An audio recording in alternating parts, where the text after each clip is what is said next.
二家的丫头不嫁也得嫁，欠了我们钱就拿人抵。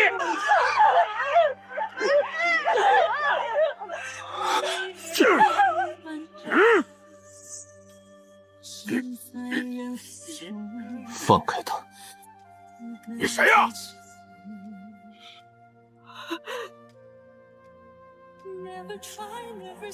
我姓苏，回来探亲。苏家哪来的亲戚？苏老二一脉，穷的锅都揭不开，还能有传这么干净的亲戚？怕不是这丫头的野男人吧？瞧着倒人模人样，就是脑子不好，敢管赵家的事儿。你快走，赵家在镇上有人，你惹不起。你叫什么？苏小荷。300年后，竟还能在世上听见苏家的后人叫自己一声同姓。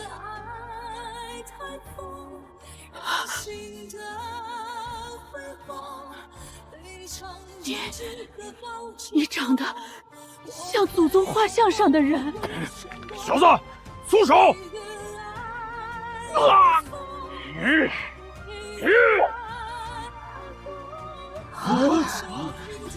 欠了多少？30两银子，苏老二借了我们30两，白纸黑字，今天不还钱，就拿他女儿抵债。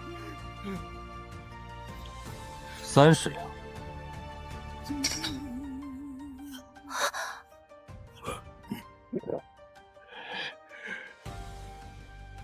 够吗？够！借据。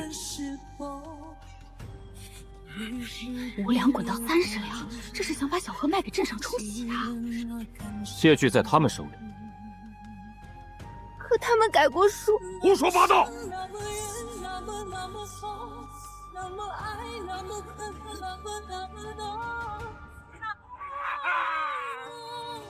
债清了。老人家不必。真像苏家祖宗画像上那个离家求仙的孩子，就是你这副模样。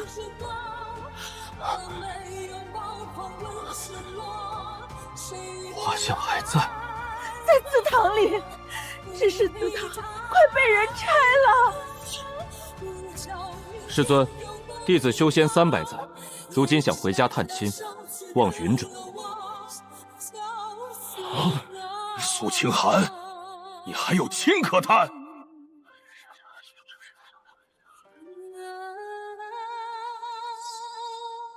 修仙300载，原本以为我早已断绝凡尘，心如寒铁。你们见过我家清寒吗？他去仙山了，说学成必回来。爹娘，我学会仙法就回来看你们。凡人寿数不过100年，你的爹娘多半已经不在了。山高路远，身上总要有点钱。在不在，我都要回去看看。你如今身份不同，下山若被魔修知道，恐生事端。无妨，我只回家吃顿饭。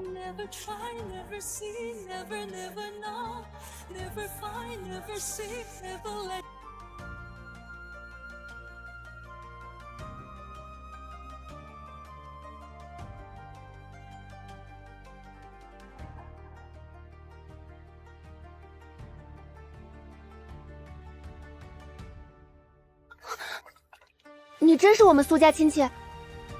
很远的亲戚。有多远？远到你们应该叫我祖宗。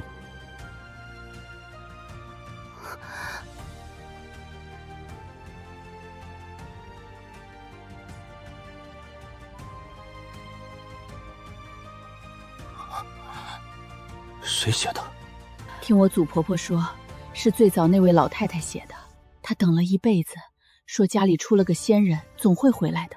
后来她走的时候，还让后人每年给苏清寒留一碗饭。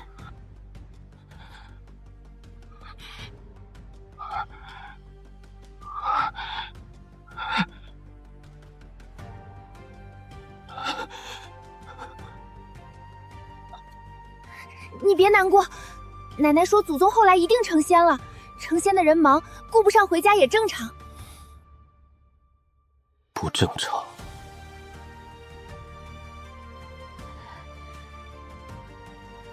家里没什么好东西，恩人将就吃。300年未食人间烟火的他，眼底竟泛起一丝泪光。这口看似寡淡的清汤面，温度直达4至100海，比他在清玄宗喝的万年灵泉煮的仙膳还要滚烫烫心，让他彻底想起了回家的路。你刚才怎么把刀弹碎的？学过一点剑，那你能教我吗？小何，爹死了，哥也被征兵带走了，村里人都说我家没有男人，就该受欺负。你哥叫什么？苏青山，3年前被县里征去修河堤，后来就没消息了。有人说他死了，也有人说他逃了。他没死。真的？真的。明日我带他回来。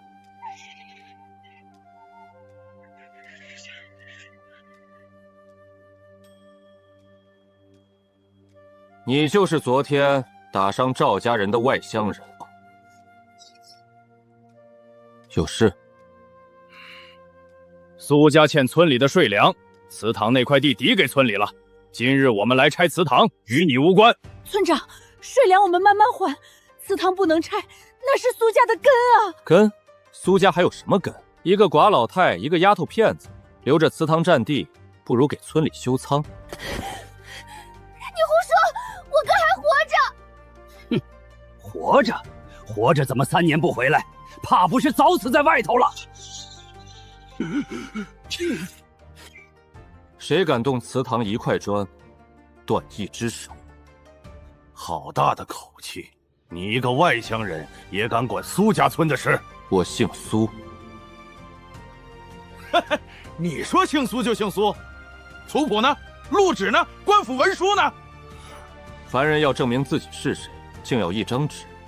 可我离家那年，苏家村还没钱家说话的份。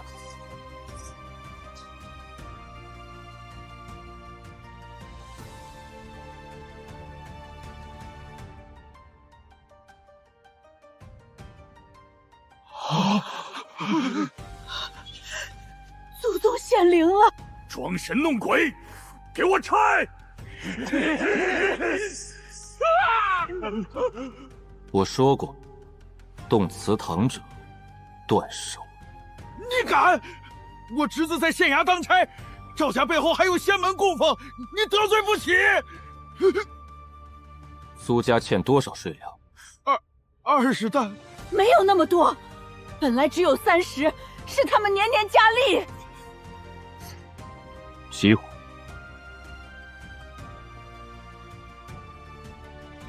田老狗，你还我家地！我儿子当年就是被你逼走的。原来苏家的税也是你改的。娘，清寒回来了。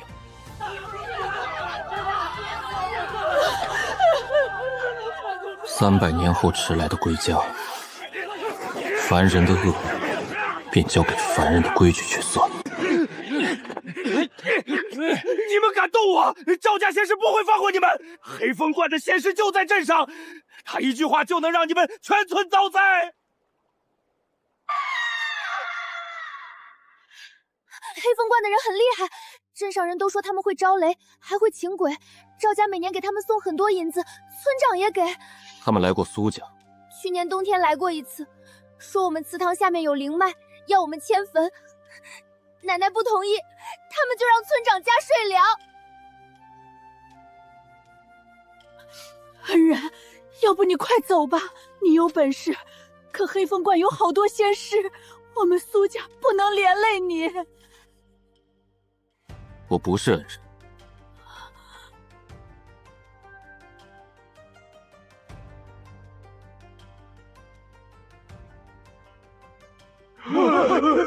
祖宗！你真是苏清寒？嗯。可祖宗不是300年前的人吗？嗯。那你今年多大？315。看着也不老啊。快，给祖宗磕头！我要把家里唯一那只老母鸡杀了，给祖宗接风。鸡留着下蛋。那那怎么行？祖宗第一次回家。不用杀鸡，给我再煮一碗面吧。祖宗，你真会飞嘛！老祖宗。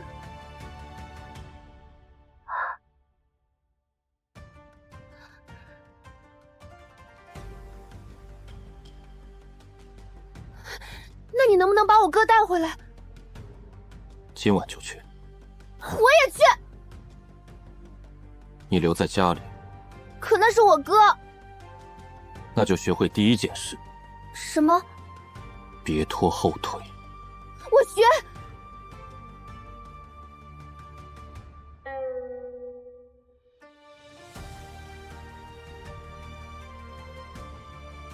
跟紧我。闭眼。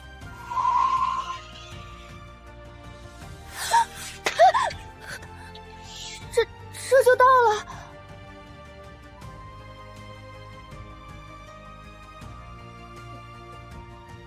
老祖宗，你刚才怎么不早说？你包袱绑得挺认真。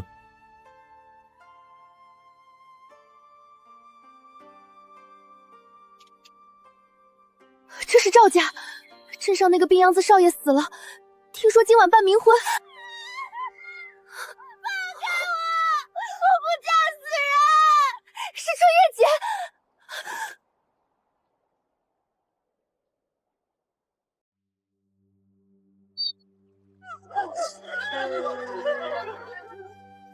里面关着10几个人，还有你哥。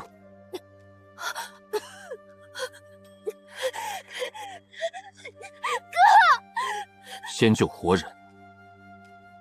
偏远地方律令9章，一切要挟不得干犯。吉时到，新娘入关，与赵少爷合葬。老祖宗！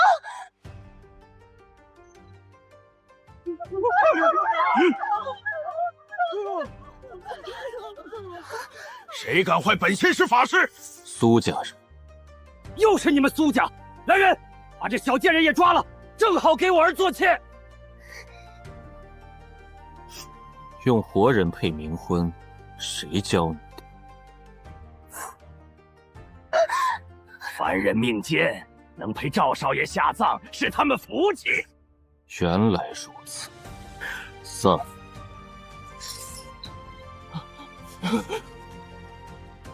你是哪一贯的？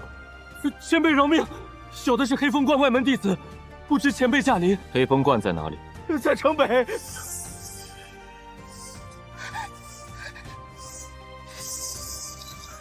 小娥。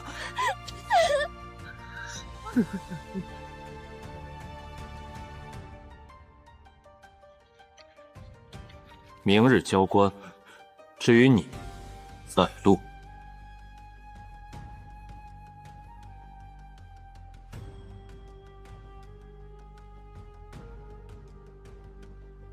老祖宗，黑风观里真有仙人？有修士，和你一样？不一样。有人闯关！凡间什么时候出了你这号散修，敢闯黑风观？知道我们观主是谁吗？苏家村灵脉，是你要挖？原来是为那条废脉来的。怎么，苏家请你护坟？是。一个破村子也配占灵脉？我们黑风观替天行道，取灵脉建法坛，是他们祖坟有幸。看着，看什么？看仙师怎么死。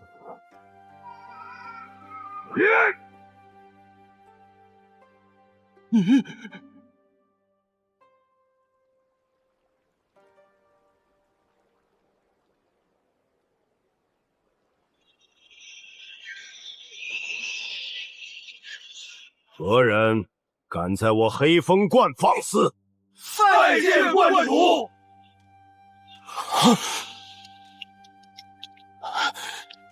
道友，我们井水不犯河水，苏家村那口灵脉贫瘠得很，你若想要，本座可分你3成。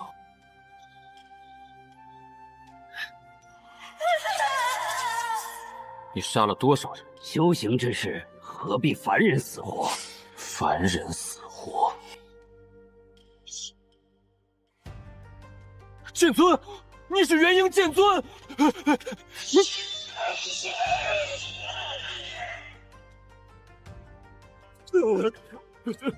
前辈饶命！我愿献出所有灵师法器。晚了。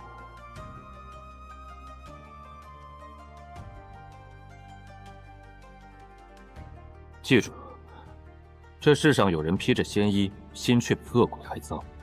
以后见到，不必跪。青山，奶奶，我回来了。活着就好，活着就好。你还知道回来？你知不知道奶奶病了多少回，赵家都要把我卖了？是个没用。你是没用，但活着就行。如果300年前我回来过一次，我娘是不是也会这样骂我，然后再紧紧抱住我？多谢苏家老祖救命，多谢仙人。往后苏家村不许再逼债卖女，不许侵孤寡田地，不许借仙神名义欺人。是。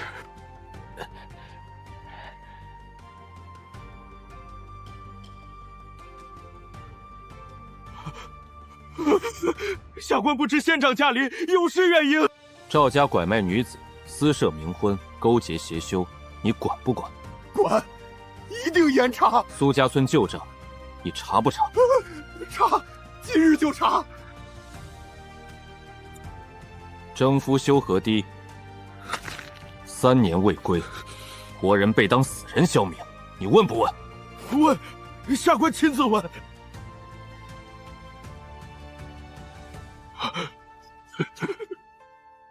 往后此县若有冤魂3日不散，剑气遍落。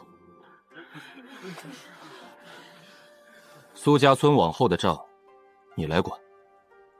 我？你识字吗？识一点。那就学。你也学。学仙法。先学算账。连账都算不明白，别人改了借据，你还得等祖宗回来救。学就学。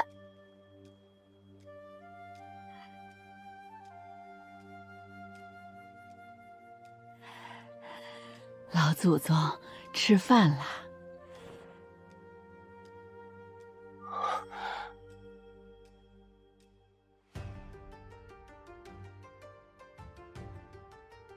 爹娘，我回来了。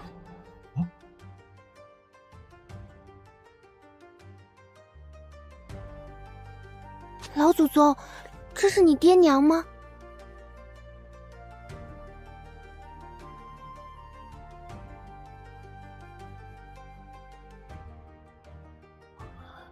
爹娘，清寒回来了。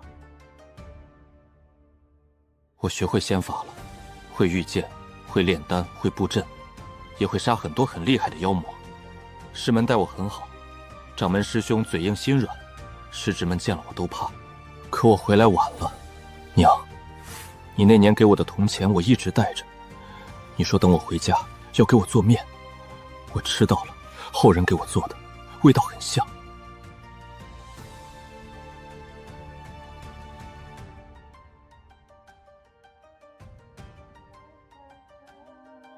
老祖宗，你还会走吗？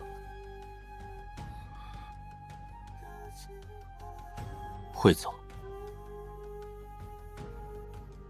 但走之前，我会把该处理的事处理干净。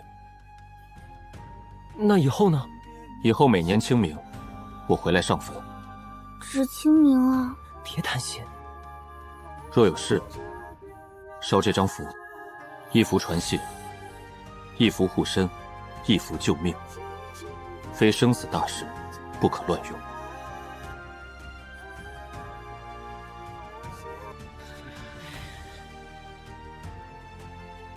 你们苏家害得赵家被抄，还敢占着村东灵地！我爹说了，苏家村以后归县府直管，祠堂和祖坟都要登记造册。这是县令的儿子。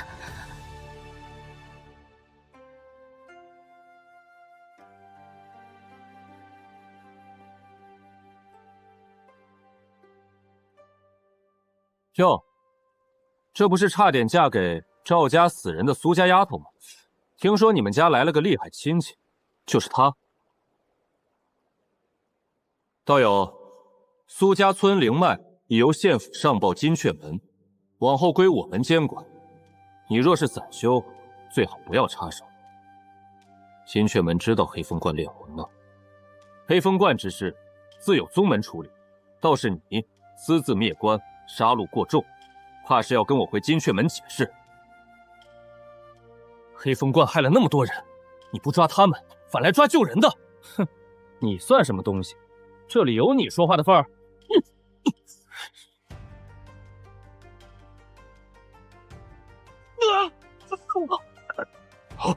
大胆！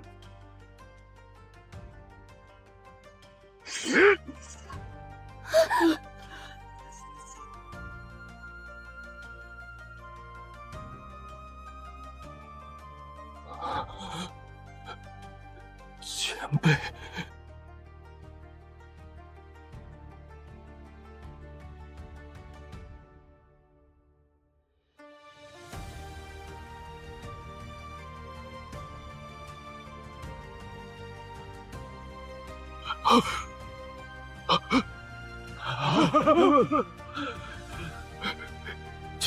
清寒剑尊！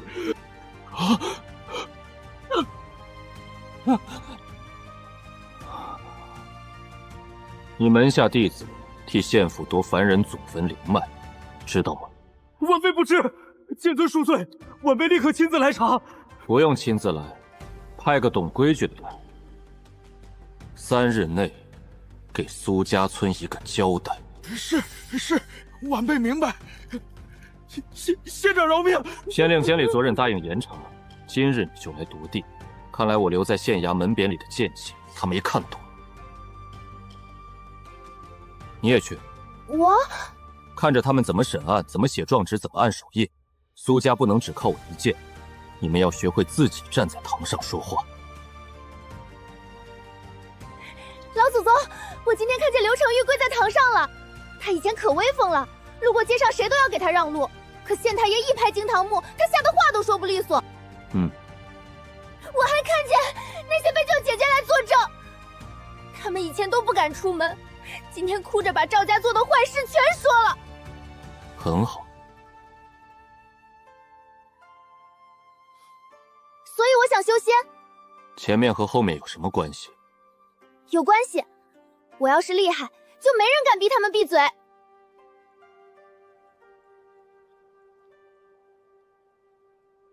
修仙很苦，我不怕苦。会离家。你若跟我上山，少则10年，多则100年，未必能回来。等你回来时，林婆婆可能已经不在，苏青山可能也老了。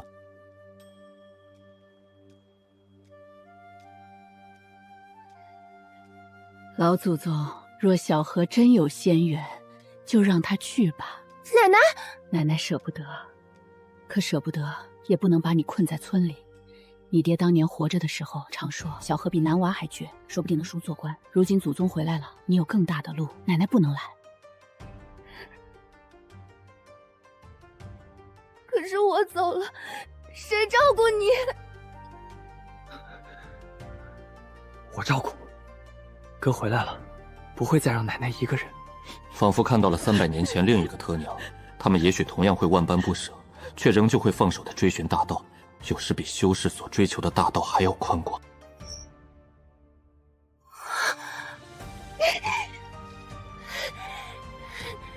木火双领根，性性坚韧，适合清玄宗丹剑一脉。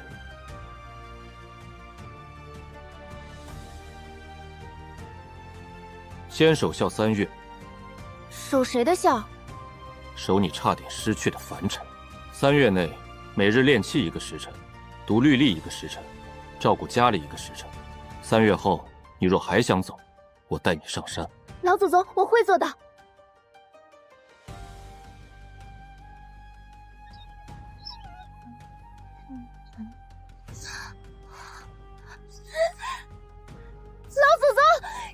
会飞的。哟，你在凡间收徒了？还没。那就好。清玄宗够乱了，不能再……掌门祖宗好！他叫苏小荷，苏家后人。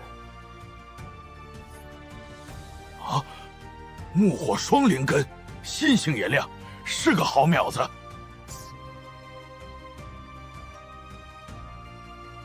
你还真打算把他带回清玄宗？3月后再说。也好，你这一脉冷了太久，有个人吵吵闹闹，也许不是坏事。你来做什么？魔门知道你下山了。300年来死在我剑下的魔修无数，想要我命的人，能从清玄山抬到北海。血河老祖的残魂现世，似乎冲着你来的。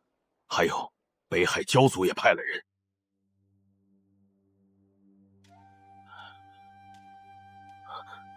多谢。怕我连累凡人。是。清寒，你若留在这里，魔门不敢正面杀你，便会冲苏家下手。凡人太脆，一点余波都受不住。跟我回宗门吧。苏家这边，我派人暗中照看。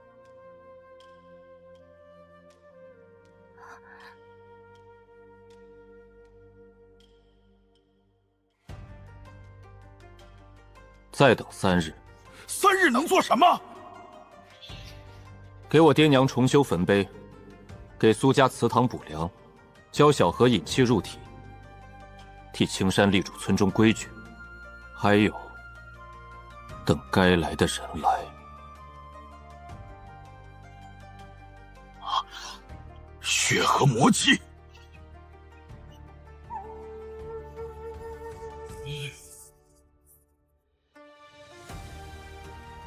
血河宗还是这点出息，先冲凡人下手。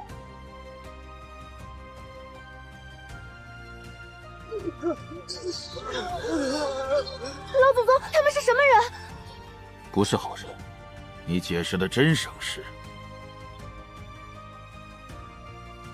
清寒剑尊，原来你也有凡亲，300年了，本座还以为你真是无亲无戚。护得住这一家，护得住全村吗？你杀我血宗300弟子，今日我便拿这村300凡人祭旗。你们冲我来！欺负老人孩子算什么本事？凡人也配合本座说话。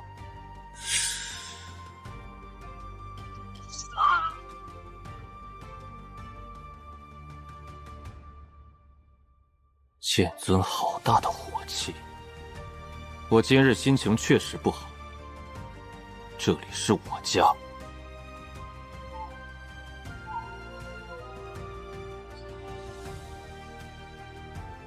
你进我家门，动我家人，还问我为何有火气？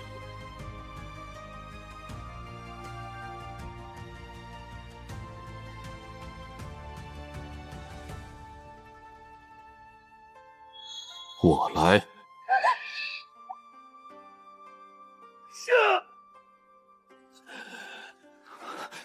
你竟比30年前更强了。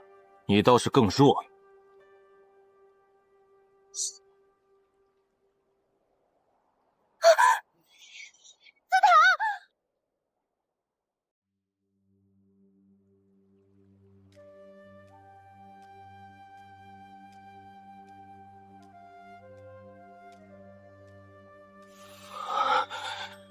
凡人香火。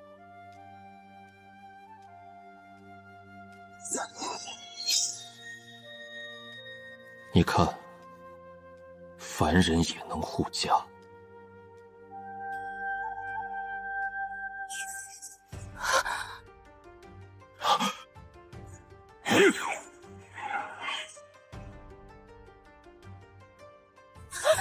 苏清寒，你护得了他们一时，护不了一世。你是修士，早晚要走。等你走后，他们还是会老，会死，会被人欺辱。你看，你也知道，凡尘是你的弱点。只要他们还活着，你便难做到全然放下，超脱世俗大道。谁说大道要无情？我15岁离家，300年没回来，这是我的错。可我不会为了证明与自己无情再错一次。牵挂越多，破绽越多。那又如何？我有家，有坟要上，有后人要护，有一碗面要记得吃。你若觉得这是破绽，便来攻。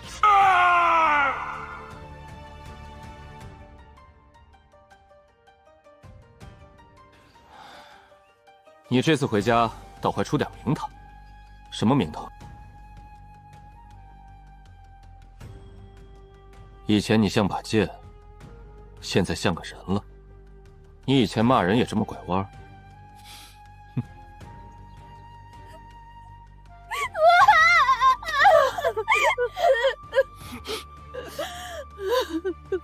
楠楠，我刚才差点死了。老祖宗，我还想修仙，我怕死，但我更怕以后有人这样欺负我家，我只能哭。好，看来清玄宗真要多个小祖宗了。掌门祖宗，你是在说我吗？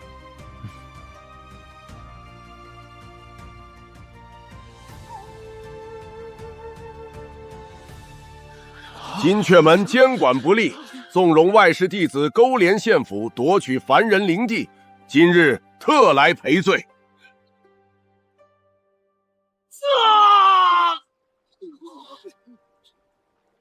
杜家村灵脉归村中公有，任何仙门不得强取。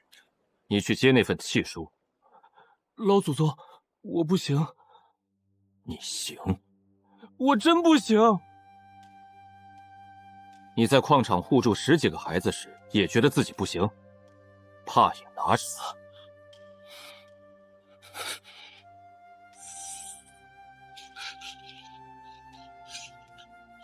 剑尊，可是赔礼不够。凡人守不住太多灵石，把剩下灵石换成3样东西：第一，派正经医修每月来村中义诊一次，为期10年；第二，在县学增设寒门名额，苏家村孩子可免费入学；第三，金阙门在此地设监察牌，若再有修士借仙门之名欺压凡人，村民可击牌告状。剑尊所虑深远，晚辈受教。我知道，银钱会花完，威慑会随着时间变淡，读书、医药和能告状的路，会让一个村子慢慢长出骨头。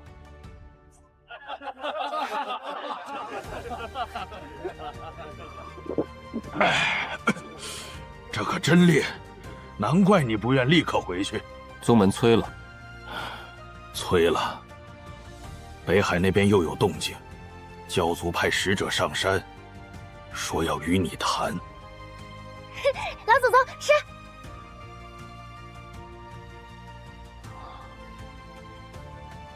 我还会走，但这里从此不是回不来的旧梦。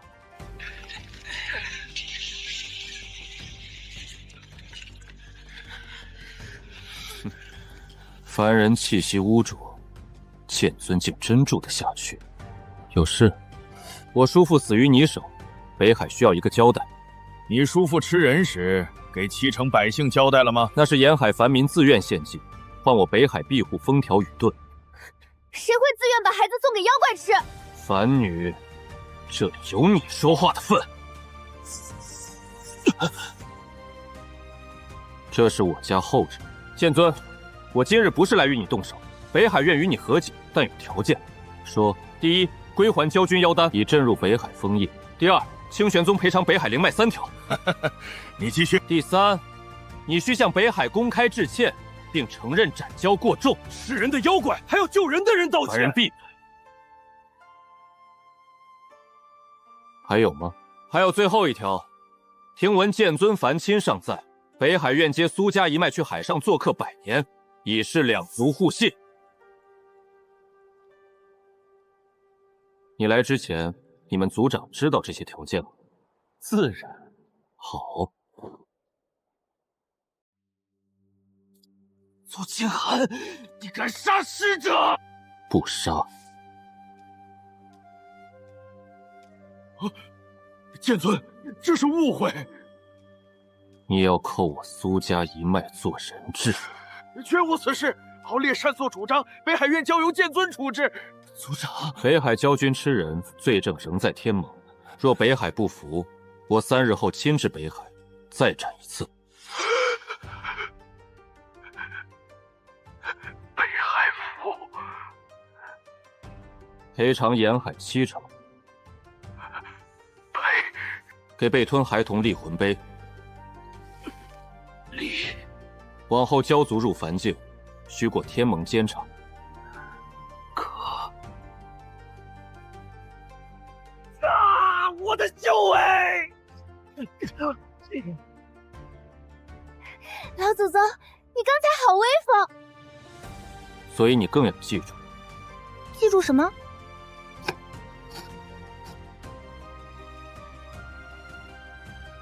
真正有本事的人，不该把威风用在弱者身上。祠堂修好的那一天，苏家村下了一场小雨，苏家从村里最弱的一户重新站了起来。我知道，我也该走了。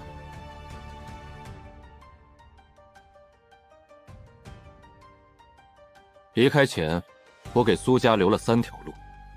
第一条是苏青山的路。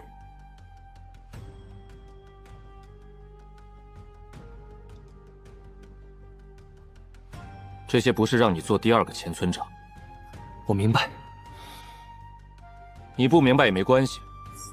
我在祠堂门口留了一道问心剑，往后苏家掌杖之人，每年祭祖都要过剑。若心有贪念，剑会响。老祖宗，响了会怎样？轻则头疼3日，重呢？你不会想知道。第2条是苏小河的路。3月后，你若仍愿修仙，掌门师兄会派人接你入清玄宗外门，你不会直接拜入主峰，必须从杂役和外门试炼走起。我还以为能直接当老祖宗的徒弟。你老祖宗当年也砍了3年柴。真的？真的。那我也砍。第3条是整个苏家村的路。外力终究有限，我在祠堂旁建了这间书屋。村中孩子无论男女，都可来读。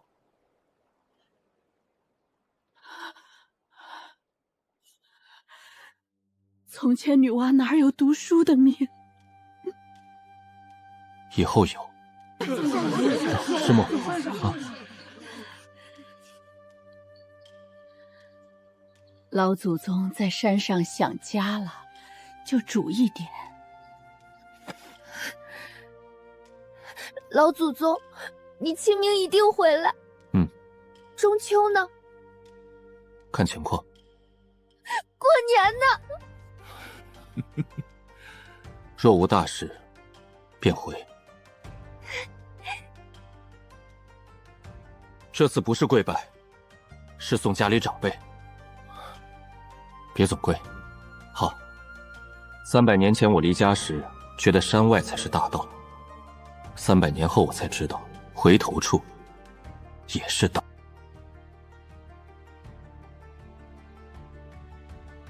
剑尊，您这是从哪里回来？探亲。剑尊，您凡间的亲戚是不是都叫您祖宗啊？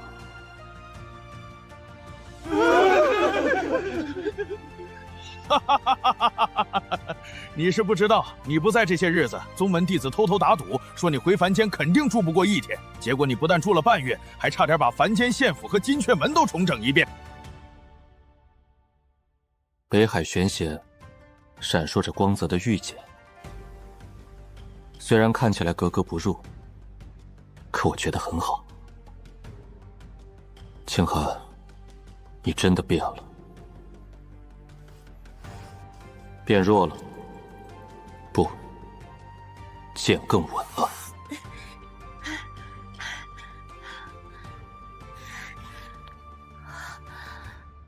这就是老祖宗所在的仙门吗？好高啊！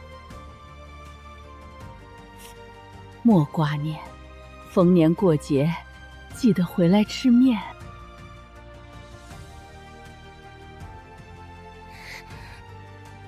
老祖宗，我没后悔。带了什么？衣服、干粮，奶奶给你做的鞋，哥你的账册，还有村里孩子写给你的信。他这是来修仙还是搬家？第一次出远门，总要多带点。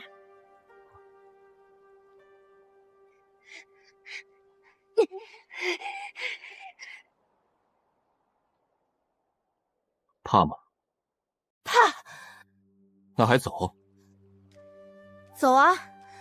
老祖宗不是说了吗？怕也要往前走，但走之前要记得和家里好好告别。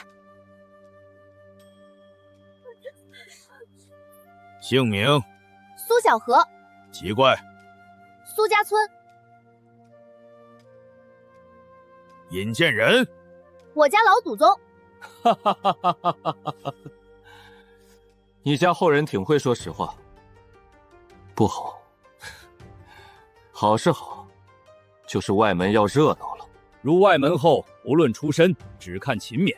莫说你只是剑尊后人，就算你是剑尊亲传，也要从挑水劈磨开始。我会挑水，也会劈柴。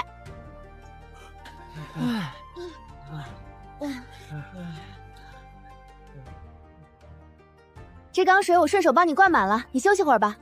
谢谢你，苏小荷。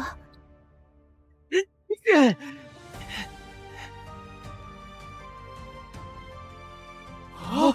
他一点灵力都没有，怎么劈得比我们还快？这柴得顺着纹路劈才不费力气。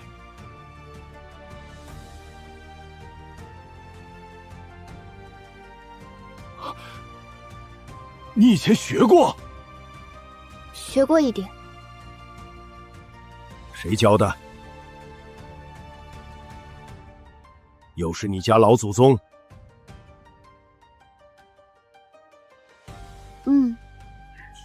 怪不得这么厉害，原来早有人开小灶，还说不靠出身呢。你要是不服，明天挑水我们比。谁要和你比挑水？那比劈柴。粗活有什么好比？那比引气。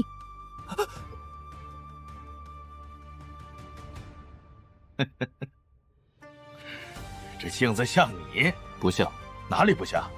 我当年没他画画多。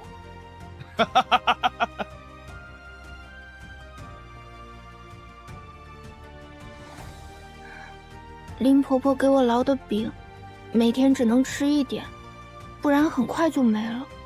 奶奶，哥，我今天没丢人，老祖宗，我也没给你丢人。心软了？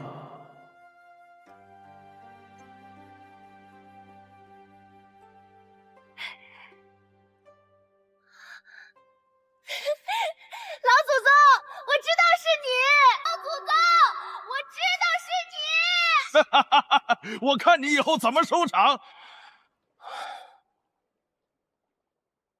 我现在觉得有些后悔给他送面了。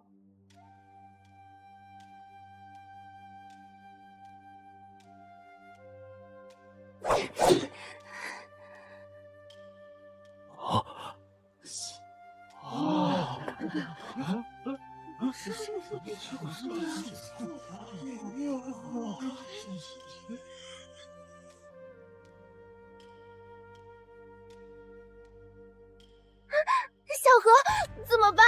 脚不够会扣月力。先踩。可是时间不够了。够。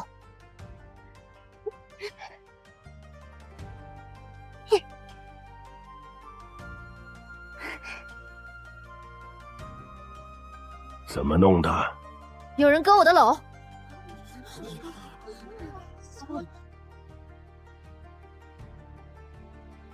你说有人割就有人割，证据呢？我没说是你，你急什么？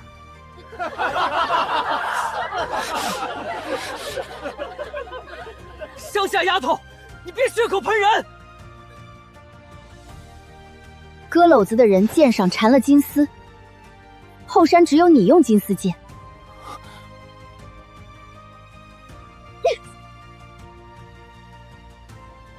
老祖宗说，人在外面不能只会吃苦，还得会留证据。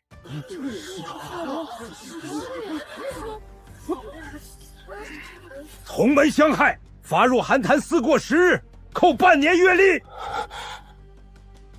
你不就是仗着有个剑王老祖吗？是啊，但我今天采的120株凝露草，是我自己爬上去摘的。你要是不服，等你从寒潭出来，我们再比。你这后人不吃亏，吃过亏才学会的。谢谢老祖宗。隔着半座被夜色笼罩的山峰，我清楚地听见了他的低语。巧合入门第2个月，苏家村的吉姓，村中连旱20日，田苗将死。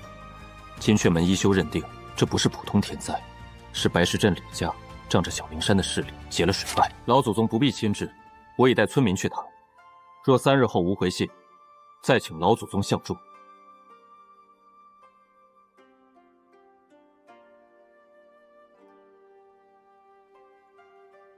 你这后人有分寸，知道先自己处理。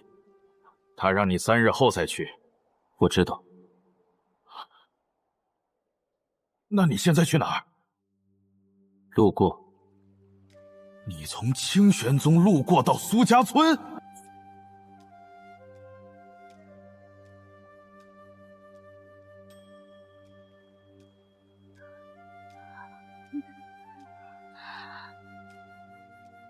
苏青山，不是我们不讲理，上游水渠是我们李家出钱修的，想怎么放水，自然由我们说了算。那条水脉本就是3村共用，你们私自改渠，白石镇水满为患，我们苏家村却要旱死，这叫讲理？讲理也得看谁有本事。小灵山仙师说了，这水渠改的合天时。凡人不懂水脉，不要乱说。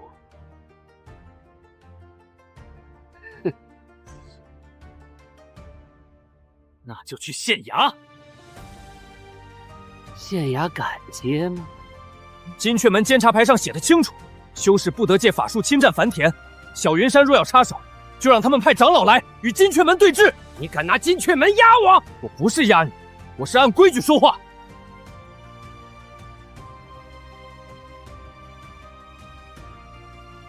还出手吗？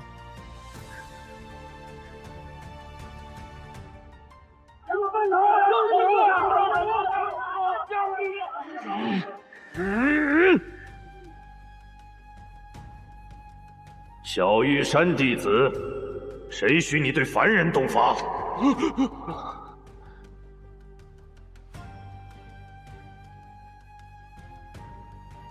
没有提前传信，也没有惊动众人。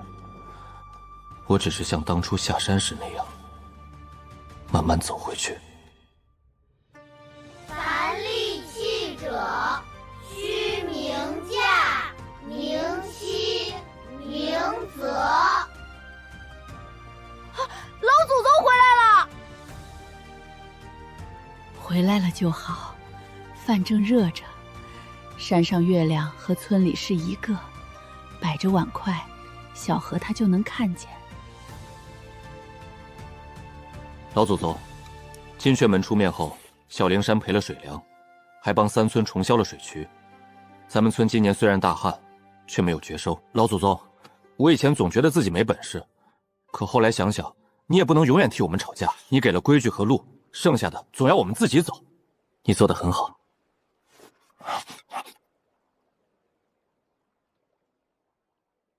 云海里有会发光的鱼，单防炸炸炉时能把人熏黑。掌门年轻时还被灵鹤追着啄过。苏清寒，你讲故事能不能别带上我？那只灵鹤后来成了护山灵兽。娘，我中秋回来了。这一次，我不再只觉得愧疚。老祖宗，过年还回来吗？回。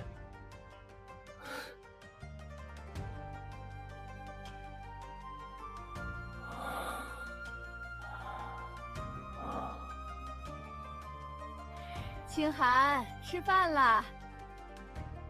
这是院里，院里，凡人会在旧物上凝成院里。你娘给你的铜钱，苏家后人又供了你300年，这东西已经不是普通铜钱了。若炼成法器，能护神魂。你如今剑意太盛，度化神劫时最怕心魔，这枚铜钱或许能帮你。清寒，你该闭关了。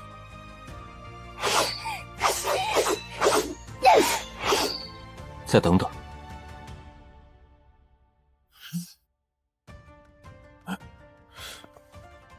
等什么？等他第一次外门小闭。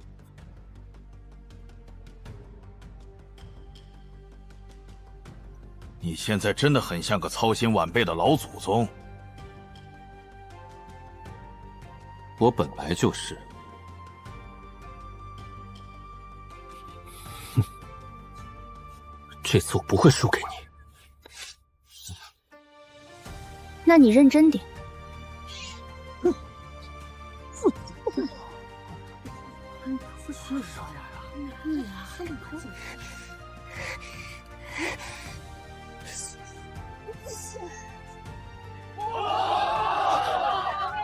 我输了，下次再切磋。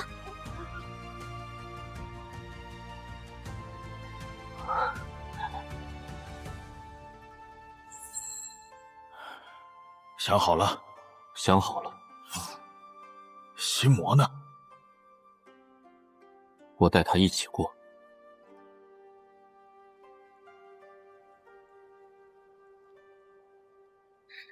掌门祖宗，老祖宗会没事吧？他很强。很强就一定没事吗？不一定。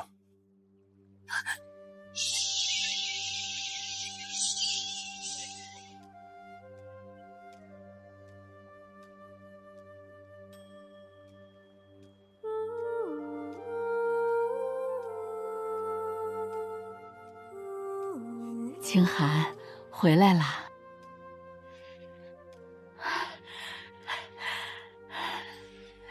娘，长高了，也瘦了。娘，我回来晚了。山路远，回来就好。太晚了，你等了一辈子。娘是等过，也怨过，可后来想想，我儿子是去学仙法，去走自己的路，娘不能因为舍不得就怪你往前走。可我答应过你，那以后记得就行。清寒，人这一辈子总有来不及，你不能永远跪在来不及前面。老祖宗，家里一切都好。我会守好苏家。老祖宗，你还没看我筑基呢。你看，有人还在等你。娘，我以后会常回家。去吧。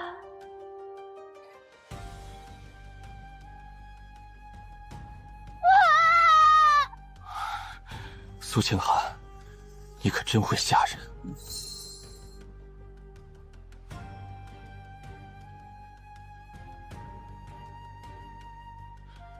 你要去哪儿？回家。你刚化神？境界不稳。稳。你至少装一下刚渡劫后虚弱的样子。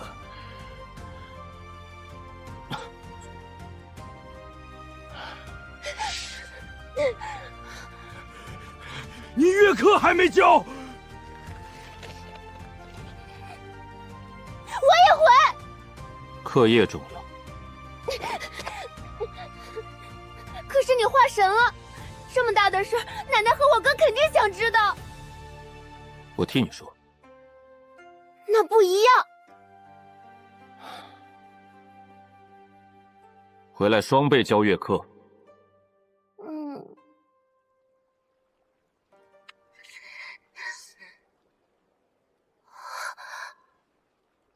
老祖宗，原来天上看家是这样的。记住这个样子。为什么？以后你飞得越高，越要记得下面有人。回来啦！婆婆，我们回来了。老祖宗，化神是不是很厉害？特别厉害，掌门祖宗说整个东周都没几个。这么大的喜事儿，得吃2颗蛋。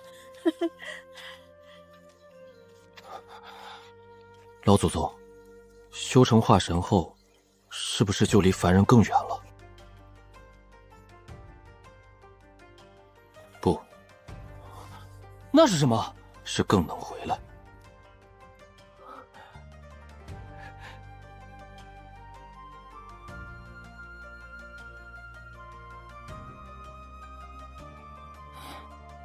爹，娘，我过了。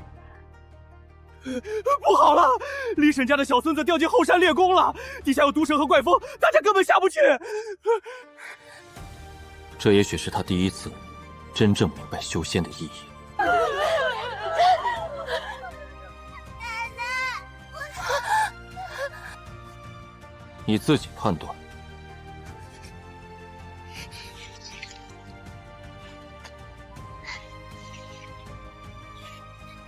哥，拉住！小何，你会受伤。我能下去。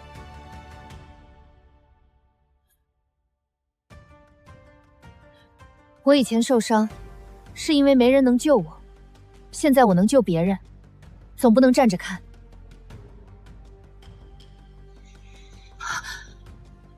原来不是山峰，是风妖。走开！天哪，小何受伤了！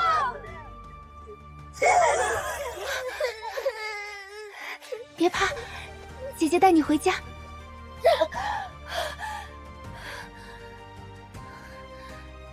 恩人啊，谢谢你救了我孙子啊！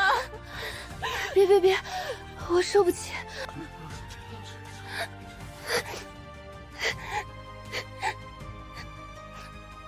老祖宗，我做的还行吗？很好。那我以后是不是能救更多人？能，但记住，救人之前也要学会活着回来。老祖宗，这是在旧梁暗格里发现的，上面写着给您的。旧梁是300年前留下的，后来祠堂几次小修都没动过。也就是说，这封信在梁中藏了300年。吾儿清寒，见字如面。男儿出门带好这把柴刀防身，不要怕路远。爹在信里写了很多，他说我走后，娘每日去村口看路，开始1年日日去，后来腿疼了就3日去一次，再后来他知道自己等不到了，便让他把这封信藏进祠堂梁里。爹说他们不怪我，他说若我真学成仙法，就做个堂堂正正的人，别因为飞得高就看清地上的人。他说家里穷，没给我留下什么，先吃饭后上坟，活人比死人要紧。信最后还有娘歪歪扭扭补的一行字：娘给你留的棉衣小了，回来别穿，会累。老祖宗，你哭吧，我不笑话你。我没哭。没哭。老太太是个好娘。她当然是。储物界太冷，这封信该贴着心口。照信上说的，先吃饭。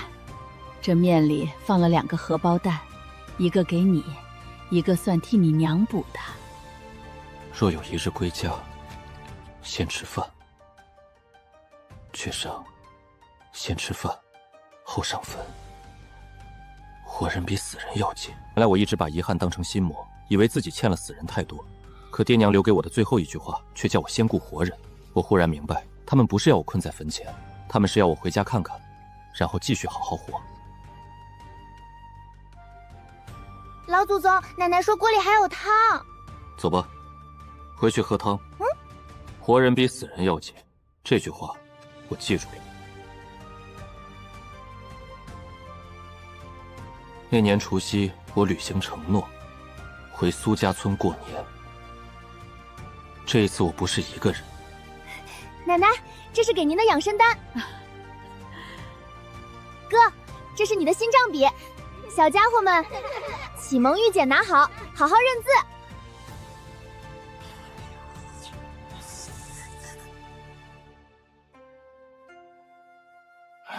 我只是巡查梵境，恰好顺路来看看，真就是顺路。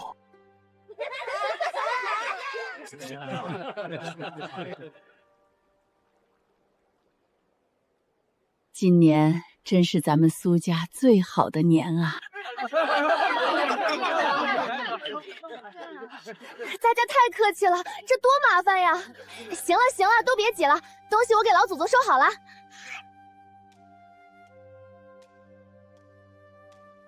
我有几百年没过凡人的年了，感觉如何？吵，但不讨厌。子时将近，村里人去祠堂祭祖。苏小荷站在人群里，既想修饰，又像那个从小在村里长大的姑娘。苏家先祖在上，今岁风调雨顺，村中添丁3人，入学孩儿37人，田侧无争，水渠无损。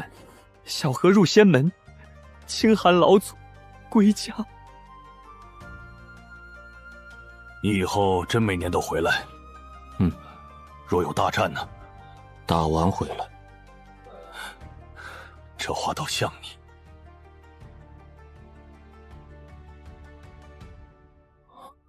给我的。过年都要压岁，老祖宗年纪大也得有。旧的那枚是老太太给你的，这枚是我们给你的，以后年年给，攒多了，老祖宗就不会忘记回家的路。不会忘。